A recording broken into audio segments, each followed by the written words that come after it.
Big boss Marathi season 5 मध्ये Suraj Chavan winner झाला. आता बिग बॉस मराठी सीझन 6 सुरू झालाय. 11 जानेवारीपासून बिग बॉस मराठी सीझन 6 हा सुरू झालाय. तुम्हा सर्वांना माहीतच आहे. पण यंदा तुम्ही नोटीसच केलं असेल की यंदाचे जे कंटेस्टंट आहे म्हणजे सीझन 6 चे जे स्पर्धक आहे ते नवनवीन भरलेत यंदा बिग बॉसने. म्हणजे त्यातले जे कंटेस्टंट आहे ते अजूनही आपण बघितलेलं नाही.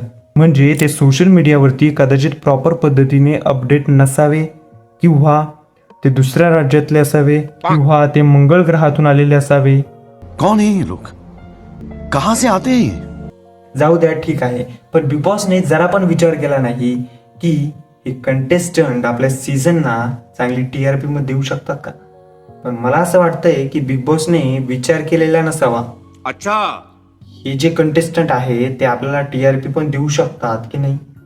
नाही म्हणजे बिग बॉस जर माझा हा व्हिडिओ बघत असेल तर माझ्याविषयी पण जरा विचार करा म्हणा. नहीं. नाही नाही नाही नाही अशी काही गोष्ट नाहीये, मी मस्करी करत होतो. असं ठीक आहे. पण जे यंदाचे खरोखरच जे कंटेस्टंट आहे बिग बॉसच्या या सीझन 6 मध्ये खरोखरच जे कंटेस्टंट आहे ते बावचाळ्यासारखे करतात बरं. ते जे कंटेस्टंट आहे त्यांचा मी एपिसोड बघितला आता, तर त्यामध्ये तो नाही का तो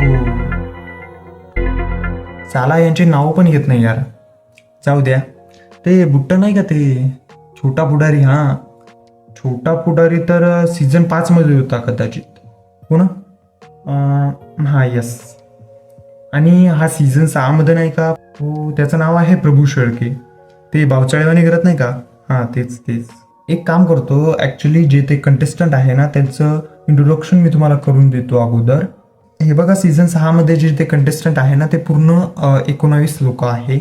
आणि त्यामधले सर्वात पहिले आपले बिग बॉस मराठीचे होस्ट सीझन 6चे Riteish Deshmukh sir as a host हा सीझन 6 चालवत आहेत. आणि त्यानंतर आहे दीपाली भोसले, सय्यद दीपाली भोसले. हे एक पॉलिटिशियन आहे. नंबर 3 वरती येते सागर कारंडे. सागर कारंडे जो आहे तो मराठी टेलिव्हिजन मधला एक पॉप्युलर ॲक्टर आहे. कदाचित तुम्ही पण माझ्यासारखं त्याला ओळखत नसाल, पण जाऊ दे, आता ओळखून घ्यावं लागेल. नंतर पुढे येतो सचिन कुमावत. सचिन कुमावत एक कॉन्टेंट क्रिएटर आहे, यूट्यूबर आहे. त्यानंतर येते सोनाली राऊत. ही एक मॉडेल आणि ॲक्टर पण आहे. त्यानंतर येतो आयुष संजू, हा एक डान्सर आहे. त्यानंतर येते तन्वी कोलते, ही एक मराठी टेलिव्हिजन ॲक्टर आहे. नंतर येतो करण सोनावणे. करण सोनावणे मी कदाचित बघितलाय, कारण त्याचे जे रील्स आहे ते इंस्टाग्रामवरती मी अगोदर बघत होतो.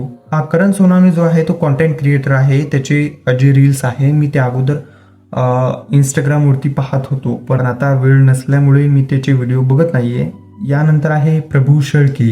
याचे कारनामे जर तुम्ही पाहिले तर यानंतर अजूनही बरेच आहे. प्राजक्ता शुक्र आहे. त्यानंतर अनुश्री माने आहे. तुम्ही कदाचित तिला बघितलं असेल, कारण ही एक पॉप्युलर मराठी टेलिव्हिजन ॲक्टर आहे. त्यानंतर तो राकेश बापट.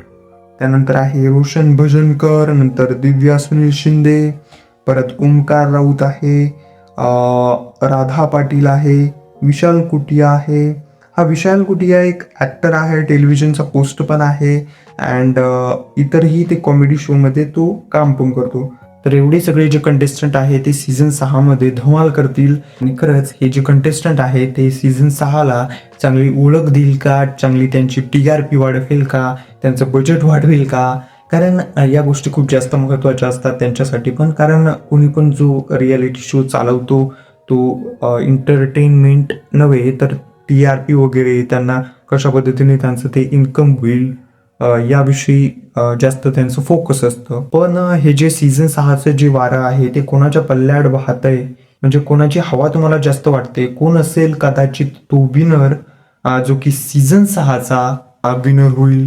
काय वाटतंय कमेंट्समध्ये सांगा. आणि आपल्या चॅनलला सबस्क्राईब करायला विसरू नका. थँक्यू.